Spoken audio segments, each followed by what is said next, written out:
Hey YouTube, it's Numismaker here, and it's Sunday afternoon over in London.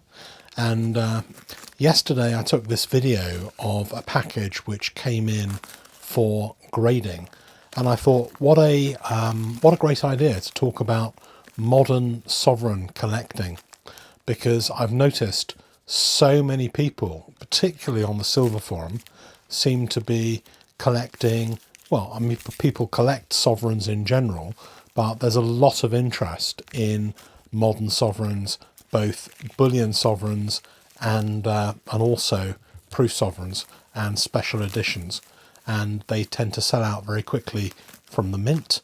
And this particular collector has amassed a whole load of sovereigns, some of which I have graded last time and some of which are being sent here for the next heritage grading, which has a deadline of the 18th of June. So let's first define what a modern sovereign is, and let's set a date of 1953 onwards. So anything which is Queen Elizabeth's reign onwards, and those in my mind are modern sovereigns compared to the more historical coins that go back to 1817. One of the particular differences between modern sovereigns and the older sovereigns is that sovereigns are not really used now for either spending in shops or international payments. They are either a way of collecting a particular celebratory type gold coin by people who enjoy gold coins, or they are a method of building wealth through investment in gold. And I guess there are lots of people who have no interest in coins, no interest in the numismatic value whatsoever, who are purely buying sovereigns as an effective way of investing in gold with a coin that is effectively free of duty and free of capital gains tax, and is a very good medium to store value in for the long term. And then we can go into why people buy gold particularly in another video. I buy gold for two reasons. One is it has a low margin compared to silver. Two is it's quite a useful hedge against inflation and against things that go wrong in the economy generally. And I guess three, it's a very good way of putting money away if you're a bit of a spendthrift like me. So for me, three good reasons that work for me but may not work for you. There are no bullion sovereigns in this video to show you, but there are quite a good, very interesting cross-section of modern sovereigns from our very, very recent history, 2017 being one of the key sovereign years. This particular one is noticeable by the absence of that garter around it. So it's a brilliant uncirculated coin, no garter, and this one was produced as a strike on the day sovereign last February 2017, February, to celebrate the Sapphire Jubilee. And the reason I've got it here is because this particular collector wants to have all NGC coins and would like me to get that cross-graded if I can from a PCGS 70 to an NGC 70. The next one here is interesting that it's kind of next to the Sapphire one, because the coin itself is exactly the same, but this one was produced later on in the year to celebrate the Platinum Wedding Anniversary. Exactly the same coin. There were effectively 1,500 of these coins produced, 750 Platinum Weddings and 750 Sapphire. And the only reason that these can be graded as a particular type is because they were given to PCGS or NGC in a sealed box from the Royal Mint. But a lot of people were unhappy about the Mint doing this, me included. And a lot of people have written to the Mint to tell them that this is not really how they should behave going forward. And I'm hoping for 2018 they won't do the same thing. And early signs are that the the new one, the new strike on the day, which was strucken or striked, I'm not quite sure, or struck in on the 2nd of June, seems to be 650 coins only and is unique. So what we've got here in the rest of this video is a whole variety of the 2017 sovereigns. So you'll see all the different varieties.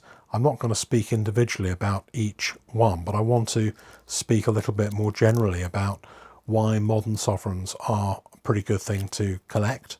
And for myself, I try hard to pick up anything which is, I think, interesting going forward. It's quite difficult to justify sometimes, because obviously if you pick something up which is very, very modern, you're paying the premium at the mint. A lot of people think that premium is too high, including me. And you need to be careful that you buy something from them that is special enough to hold their premium, because a lot of modern sovereigns are not a good idea to buy from the mint. They are a good idea to buy in the secondary market or at auctions. So I've noticed one of the better places to buy, for example, proof sovereigns is some of the coin auctions. eBay can be good, it depends on the prices that they go to. Places like London coin auctions, for example, which is a kind of dealer and advanced end user auction, held 3 or 4 times a year in Bracknell in London. If you're in the UK, that can be a good place to buy. But there's a lot of other auctions that work online. I don't think London coin auctions have online bidding, which is a bit of a shame. You have to actually go there. But they actually sold a lot of the James Butler designed 2016 sovereigns at their last auction a few days ago. And I think the price is there a little bit less than some of the mainstream auctions with online bidding. So they can be a good place to pick things up. Always look at the mintages and try and find the ones that have the lowest mintage. The good thing about collecting modern sovereigns generally is that you'll find it's possible to buy coins at very close to spot and get coins which are in very good condition. They made a lot of them, they weren't used for circulation. There are a lot of Queen Elizabeth sovereigns still in very, very good condition. Don't necessarily go by the census populations of PCGS and NGC. Very few, relatively to the number of coins around, very few modern sovereigns have been graded at this point. There's more being graded all the time by people like me, but don't assume that just because MS68 or MS69 is the top in the grading for PCGS or NGC, that there are not thousands and thousands of 70 grade coins available and yet to be graded. And over a period of time, those will dilute the census populations as well. So there may only be 100 of something graded at the moment. In 5 years' time, that might be 1,000 of something being graded, and that will have a corresponding drop off in the perceived value of those coins by modern sovereign collectors. So it is a good idea to do it, but be very, very careful. Don't get swayed too much by graded coins and the 70s. Going after the 70s is going to be quite an expensive pastime. There are a number of people who do that. They are getting only the best coins, but I put it to you that there are many of those best coins around and they will be graded, and those 70 population census will dilute considerably.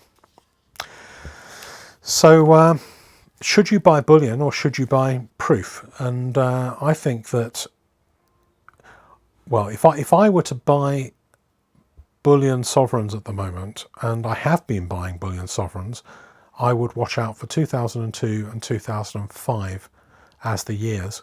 There were quite a few. I mean, they're not exactly uncommon. They're pretty normally seen coins. There's loads of them around. There were 100,000, I think, just in the little packs of the 2002. So a lot of families have got them.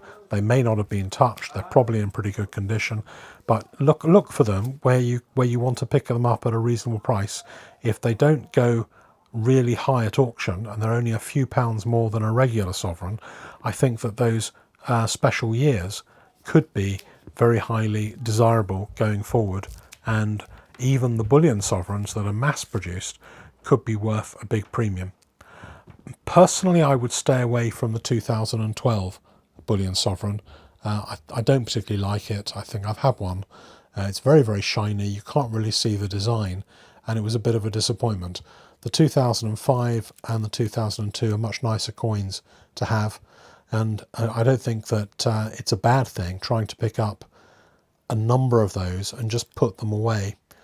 You'll pick them up for not that much more than their bullion cost, and they do have a chance of a premium, a numismatic premium that rises going forward as well. I do want to just focus on the actual coins in the video for one moment, because there was a post on the Silver Forum from somebody who had bought a Proof 5 sovereign and thinking it was a 750 mintage coin, and thinking that it was a proof that came out the 5 coin set. It said proof on the NGC label.